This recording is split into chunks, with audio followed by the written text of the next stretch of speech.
The message was fairly simple for the Florida Panthers in their Wednesday night win against the Arizona Coyotes. Mess around and you'll find out.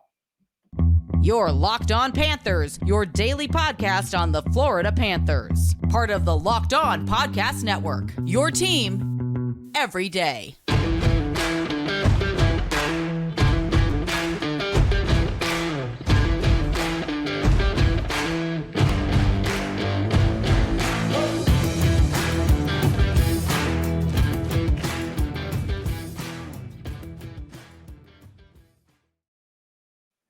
And welcome into this Thursday, January 25th edition of the Locked On Florida Panthers podcast, part of the Locked On Podcast Network, where it's your team every day. Thank you for making the Locked On Florida Panthers podcast your first listen of the day. I'm Armando Velez from the Hockey News. You can follow me on X at MondoMan12, follow the show account on X and Instagram at LO_FLA Panthers. And shout out to everydayers who come back here and get your daily Florida Panthers fix. And today's episode is brought to you by FanDuel. Make them every moment more. Right now, new customers get $150 in bonus bets guaranteed when you place a $5 bet. Visit FanDuel.com/lockedon to get started. So the Florida Panthers, they play one home game right before getting out on the road and get out to a 6-2 victory over the Arizona Coyotes in a game that wasn't necessarily close and that the Florida Panthers really broke away early on in this one. But the biggest takeaways for this one is the fact that the Panthers really set the tone early, right when the puck was dropped, based on everything that had happened on January 2nd. Let's not forget that this is still fresh in everyone's mind. I mean, January 2nd to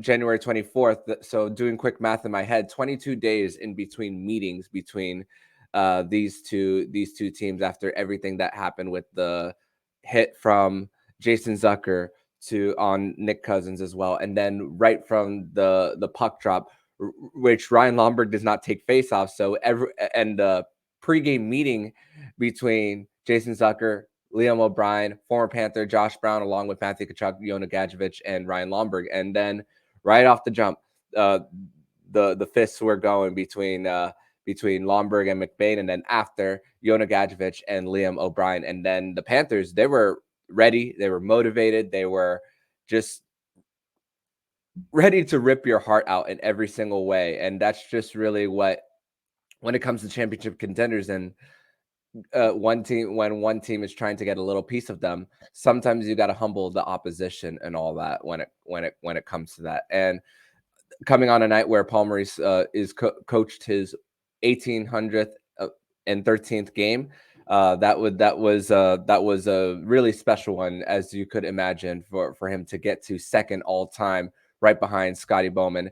And also when you think about how the tone was set with the first period, I mean, the Panthers were getting really in transition. Nico Mikolo was in on the rush, setting up Alexander Barkov. Barkov was back, having Mackie Samoskevich on his wing, and then the Panthers scoring pretty early in the first period, 1:53 in, rims it around the boards. Matthew Tkachuk circles back, catches Karel Vejmelka off guard as it beat him short side and all, and really, when it came to the two goals in 17 seconds, I mean, tell me if you heard this before. Barkov from the half wall, Matthew Tkachuk down low, and then Sam Reinhart in the middle for a goal. I mean, it's just really hard to stop these days for that. And later in the night, the Arizona Coyotes, when they went on a power play, they tried that same play, and the Panthers were able to disrupt the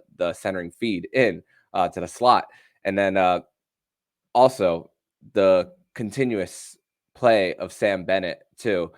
Even though Barkov's back in the lineup, he stepped up with the Panthers, quick out in transition, catching the Arizona Coyotes in a pinch, and then Carter Verhaeghe to Sam Bennett for the score, which Carter Verhaeghe, first 6 games against the Arizona Coyotes, 0 points, and then in these last 3, getting 5 of them in this season series, so making up for a little bit of lost time as well.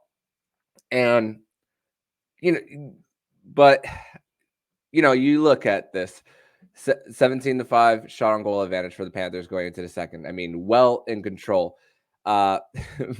And this is a funny line from Goldie on the broadcast when he was paired when Barkov was paired with Matthew Samoskevich, which Barkov and Samoskevich, I thought that Mackey was doing a great job trying to locate Barkov and trying to uh, feed him.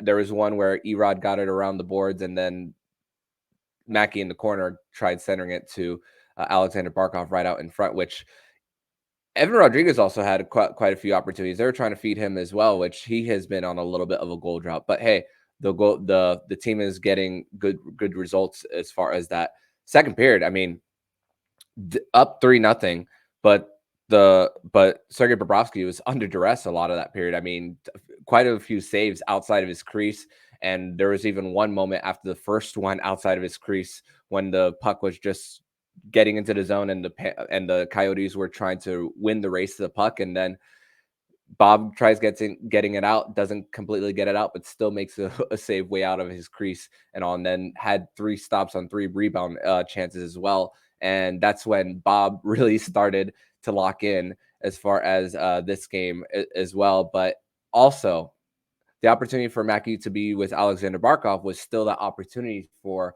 Lundell to play with Sam Reinhart as well, too. And Lundell got on the score sheet once again, even though his goal was a little bit of a give and go with Matthew Tkachuk, but also how well Lundell has been playing as far as give and go opportunities too.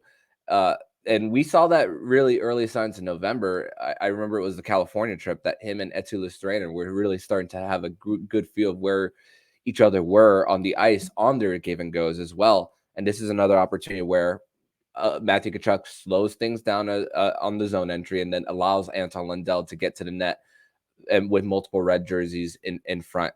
I think that is a sign of growth. And are these lines that we are seeing long term? I still don't know, honestly, when it comes to that. But this is something that could be well in the short term and help Lundell's confidence, because Nick Cousins has gotten rid of the gold non-contact jersey. So what's going to happen there when the time comes for Nick Cousins to be activated? But good sign with Alexander Barkov being back. And honestly, with the way minutes are distributed, it's not really it doesn't really matter if you see Barkov listed as on the third line, which Goldie once again said not bad for a third liner when it came to his assist and his 2 shots after the first period and all. And really, the Yotes were pushing 20 shots on goal in the second period, but then Bob stood strong. The Panthers got that another goal towards the end of the second period with Lundell and Reinhart leading a 2-on-1, which a lot of people thought Reinhart was going to shoot, but then gets it backhand to Anton Lundell as well. And everyone and their mother thought that Reinhart was going to shoot, but it's also about the matter of respect for the opponents to respect his shot too, and getting it to Anton Lundell. It's just great to see as far as that. And then congratulations to Jonah Gadjovich getting his first NHL goal, goal as a Panther, when the Arizona Coyotes were trying to break it out. Kevin Stenlund disrupts it and then gets it to Jonah Gadjovich in order for him to make a move and then beat Karel Vejmelka backhand.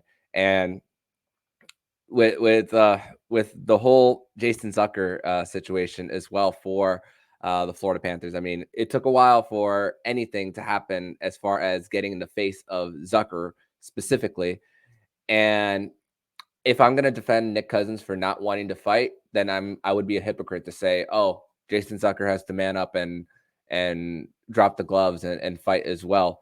So, it is what it is as far as that. But the message was set, and it wasn't really towards the end of the game where they were starting to get back into the face of Jason Zucker. And I put out a poll on Twitter asking, oh, is there more to come after the first period, or is the scoreboard enough of a message to say, hey, you're gonna try to mess with our guys? Here, we're gonna destroy all of your dreams and aspirations as far as that. And the Panthers did just that on Wednesday night. So definitely a big win for the Florida Panthers, and also, yeah, they don't see the Coyotes again this season, but thank goodness with this being so fresh for them that they were able to stand up for their teammates. And even Matthew Tkachuk after the game said that the guys in the trying to find the quote as I'm talking, it said, quote, "I thought we had some savages who set the tone," close quote, in his post-game interview with Bally Sports Katie Engelson. And just like the Ottawa game, you saw multiple misconducts towards the end of that one. So definitely a game that was worth mentioning about sending the message to the opposition. And then Sam Reinhart, the value that's there for him, man, the Panthers need to find a way to extend him. It's like Christian Wilkins with the Dolphins.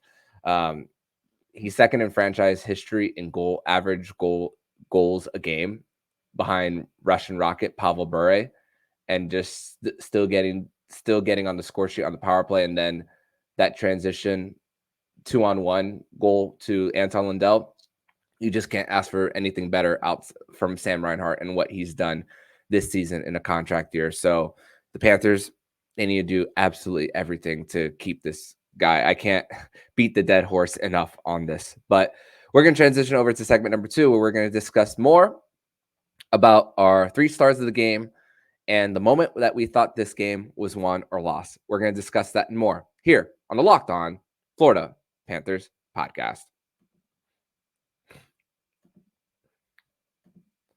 Today's episode is brought to you by FanDuel Sportsbook. And the NFL regular season is over. Now we are in conference championship mode, where now, if you're a South Florida sports fan, at least speaking for myself, you can watch the rest of the NFL postseason at ease, knowing that there's no division rivals for the Dolphins in the remainder of the dance as well.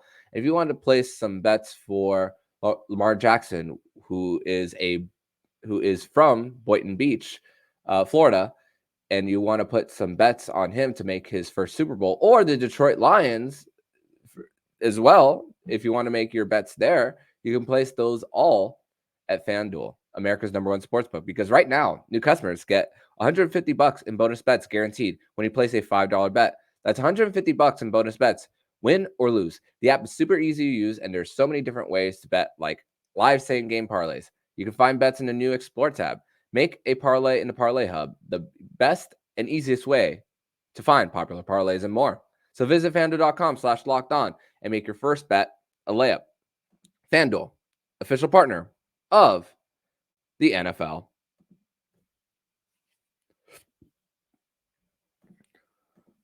Locked On has launched the first ever national sports 24/7 streaming channel on YouTube. Locked On Sports Today is here for you 24/7, covering the top sports stories of the day with the local experts of Locked On, plus our national shows covering every league. Go to Locked On Sports Today on YouTube and subscribe to the first ever national sports 24/7 streaming channel. Back on this second segment of this Thursday, January 25th edition of the Locked On Florida Panthers podcast. Thank you once again for making the Locked On Florida Panthers podcast your first listen of the day here on a Thursday. So my 3 stars of the game when it comes to this 6-2 win over the Arizona Coyotes, which Florida was up 6-0, gave up 2 goals late, one of them on the power play to the Arizona Coyotes, but still it speaks still a lot of volumes of the performance and how much unity there is with this squad, and it really shows on the ice. We spoke about the Paul Maurice roast on Sam Reinhart the other day, and this is just a continuation of it based on the unity of the overall group with the Panthers as well. So third star, I'm going to give it to Sergei Bobrovsky. He wasn't under duress for a good amount of the first period. And credit to the Panthers, I'll leave that for the second part of the segment before I say what I was thinking. But 31 of 33 on the night, under duress in the second period, and could have had that opportunity for the Arizona Coyotes to get back in this one. And there was one big stop that he had on Nick Bjugstad, and then the Florida Panthers scored shortly after, which was a little later in the game, but gave up all the hopes and dreams of anything for that game to be competitive as well. 6-7 on the PK, you know, that game against the Wild is going to put the numbers in a different direction, but as long as you're continuing the trends that you were before, those numbers are going to get better and back inside the top 5 when the season as we get towards the end of the season. Second one is Carter Verhaeghe. Get another multi-point game from Carter Verhaeghe as well. On the night, the primary assist to Matthew Tkachuk, actually on both goals, he assisted to Matthew Tkachuk. The second one being a secondary assist on the night as well. So Carter Verhaeghe just aggressive and really everyone got up for this game. We've talked a lot about no passenger games this season. Vegas, the road game against Vegas, where they lose Barkov and Evan Rodrigues, is the perfect example of that. Nashville just the other day, another one. So this was one game for the Panthers that also can fit in that category of no passengers. Which excuse me, Verhaeghe had 3 assists on the night, so multi-point games for multiple guys: Reinhart, Lundell, Matthew Tkachuk, Carter Verhaeghe, Gus Forsling. Congratulations to Gus Forsling on assist number 100. And once again, congratulations to his family on the new child that they brought into the world too. So what a way for Gus Forsling to return to the lineup for the Florida Panthers too, as well. So just overall, lots of milestones too. All in all, and everybody was rolling for this squad. And then star number 1 for this one is Matthew Tkachuk. 2 goals, 1 assist, and now has 29 points, 15 goals, 14 assists in 21 games against the Arizona Coyotes. We talked about the hat trick last year at home, and this is another continuation of that performance against the Arizona Coyotes, where Matthew Tkachuk once again is producing at an incredibly high rate, which now when you look at his goals for the season, which right now he is at 15, man, who would have thought when you think about through 47 games and you think 15 goals, you were thinking that it was all going to be so spread out. Nobody, and I mean nobody in this Florida Panthers fan base thought that it was going to be 5 goals in the first 30 some odd games. And now Matthew Tkachuk, not necessarily arriving, but we saw that the advanced stats were lining up to there being a little bit of optimism that Matthew Tkachuk was the points were going to come for him as well. And this is another example of that in this match, in last night's contest for the Panthers over the Coyotes. When we thought this game was won, for me, and this is a very, very, very, very specific moment. And like I said, this varies from game to game. It could be an overtime winner. It could be the middle of it. But my moment for me was when the Florida Panthers got up to their 3-0 lead just after the 9:01 mark. The Panthers were wet on the power play. Again, this was at the 16:41 mark. The Panther, there's an opportunity off a rebound, a shot from the half wall. The net is slightly open. Sam Reinhart misses the net. However, he's going to chase after the puck, and he gets hooked by JJ Mosier. And I'm just thinking, man, the Florida Panthers are just on it. Nothing tells me that they are going to lose this game. And yeah, you think 3-goal lead, there's still 40 plus minutes of hockey left, but I just saw a very, very focused group, and that was the play that really defined and told me that the Panthers were not going to let up as far as the lead on the night. And yeah, the Panthers didn't really get on the score sheet on that specific power play, but you're just thinking about the positioning that the Arizona Coyotes had, which the Yotes were on the left side committing to that way. And then when the loose puck happened, Sam Reinhart was right there with a open shooting lane on Krovomelka. So that was my moment when I thought that this game was won for the Florida Panthers. It told me everything that I needed to know as far as that it was going to be 2 points. And not only that, but 2 points in regulation for the Florida Panthers to add on to that total number, which is still tops in the NHL as far as tops in the Eastern Conference as far as regulation wins.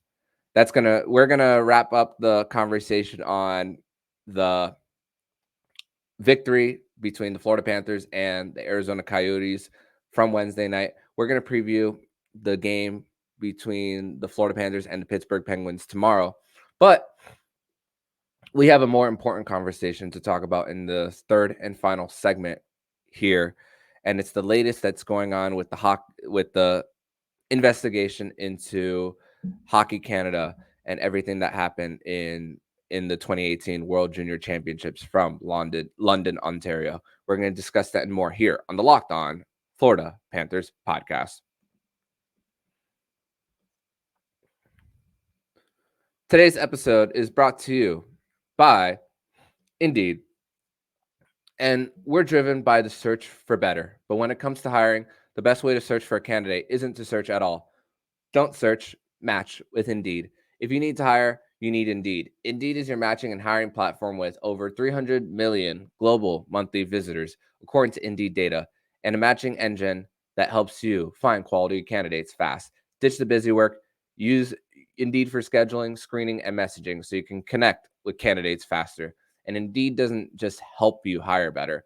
93% of employers agree Indeed delivers the highest quality matches compared to other job sites, according to a recent Indeed survey. Leveraging over 140 million qualifications and preferences every day, Indeed's matching engine is constantly learning from your preferences. So the more you use Indeed, the better it gets.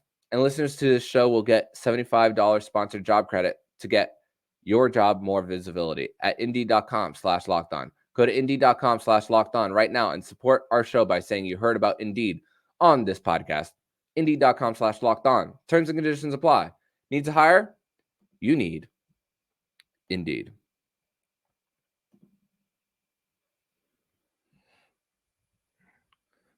Third and final segment here on this Thursday, January 25th edition of the Locked On Florida Panthers podcast. Thank you once again for making the Locked On Florida Panthers podcast your first listen of the day here on a Thursday edition of the show. So there was some news that came out yesterday on the investigation going into what happened during the 2018 World Junior Championship. And I want to start this segment off with a little bit of a trigger warning for the audience, because this is a conversation that talks about sexual assault. And once again, allegations that, although there are names that have been, that not names revealed, but there have been, London police has said that they have requested for 5 guys to turn themselves in to London police after what happened in the 2018 World Junior Championship in London, Ontario, where Team Canada won gold that year. There does happen to be a Florida Panther on the current roster who was on that team in Jonah Gadjovich. And Sheng Peng of San Jose Hockey Now reached out to Gadjovich's agent, and Jason Harshaw made a statement that Gadjovich was not involved in the allegation. So he was on the ice for morning skate, played, got a goal, Cool. Everything's cool as far as Gadjovich's part. Awesome. The following names have been. Let's go first in the timeline of what happened. First, a few days ago, Dylan Dubé takes a leave of absence, citing mental health reasons. Same thing with Carter Hart, as far as mental health reasons too. But the weird thing about that was none of those statements said that they were going into something like the Players Assistance Program, which I found a little odd at first. Then Alex Formenton, who we spoke a little bit about last year, where not given a contract, still the Ottawa Senators still have his rights, but they did not sign him. And even though I didn't say publicly at the time, it raised a little bit of an eyebrow that maybe this could have been a name. And now he's taking a leave of absence from his team. And now, 2 days ago, Michael McLeod and Kyle Foote of the New Jersey Devils did not attend a team event, and then were not on the ice this the next morning for the New Jersey Devils at practice. So these guys are taking leave of absence for the team, but neither of the clubs will confirm what it's about. And again, we got and also the deadline to report, which London police did not give out the names. The deadline to report is undisclosed. And this is likely the beginning of something even bigger. So we have to let this play out. But at the same time, this is where you have to think about the victims in this situation, and victims of everyone who's gone through something like sexual assault as well. We saw everything with the Kyle Beach situation that happened back in 2010 with the Chicago Blackhawks, and the sweeping under the rug that we see far too often. And by the way, the outlet that released the report of 5 guys were asked to turn themselves in, that was from the Globe and Mail. By the way, wanted to make sure I got that out there. And also, the London police investigation is going to be different from the NHL. So there's not necessarily anything that the NHL can do as far as discipline as of right now until they have that, until the department in London does something. But it's also really head scratching about a news report that came out, an announcement, that came out after, not even 30 minutes after, about Salt Lake City wanting and trying to be involved with expansion in the NHL for the 33rd franchise. And it's just really upsetting and disappointing, but you can't be surprised as far as the sweeping under the rug that continues to happen with this. And the league just continues to shoot themselves in the foot. Same thing with Hockey Canada, which paying settlement money at the time, which was $3.55 million Canadian for the alleged 5 guys that were involved. Again, these guys have taken the leave of absence. London police have asked 5 guys to turn themselves in. So make of that what you will. But putting the funds together to pay the settlement money, instead of putting that money for education on how these people can be better contributors of society, is really the really head scratching part about that, because playing this sport is a privilege, just like me hosting this podcast is a privilege too. And just because said person is a hockey player and they're on TV and they are, I guess, quote unquote, heroes for their teams or their countries for winning, doesn't exempt them from consequences in real life as well. And that's just the sad part. The sad part in all of this is the victim. And I just can't help but think of that and the person, whoever they may be, because they have remained anonymous. And many of you have probably known someone who has been a victim of sexual assault, and it happens too often.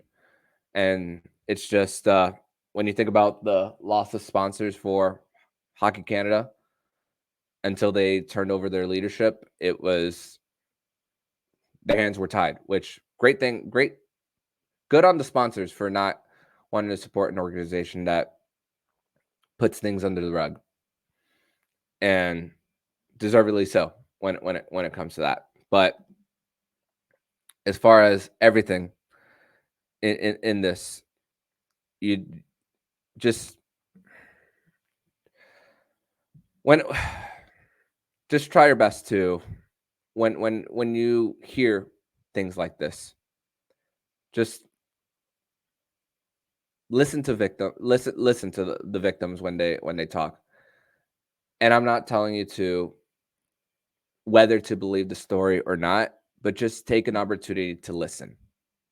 And that's what we need to do, in my opinion, of when it comes to these kind of topics.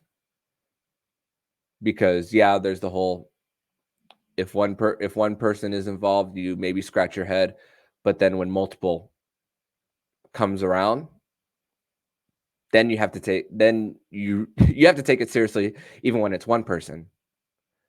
But now there's the eyebrows have to go up a little higher when more comes into play, and everything in that on the night in the hotel room with what was alleged from 8 total people, but down to 5. It's the beginning of something of the next phase of this, and likely gonna face some charges as well. But there's gonna be more to it too, as far as court cases and verdicts and all that stuff, which is still way away way away from now. Which, again, this took a while, but I want them to get it right. If they take a while, at least get it right. That's what matters the most in all of this when it comes to that. London police will have a press conference on Monday, February 5th, to discuss more about the matter and their findings and everything, and we'll know more when the time comes. So that's all I got to say about this, the current state of the investigation between London police and the alleged guys from Hockey Canada as well. And just remember that when it comes to athletes, they are role models for children too. That is the most important thing when it comes to that. So just keep that in mind when you're looking up to people. That is this someone that you want your children or your child to look up to? Something to consider.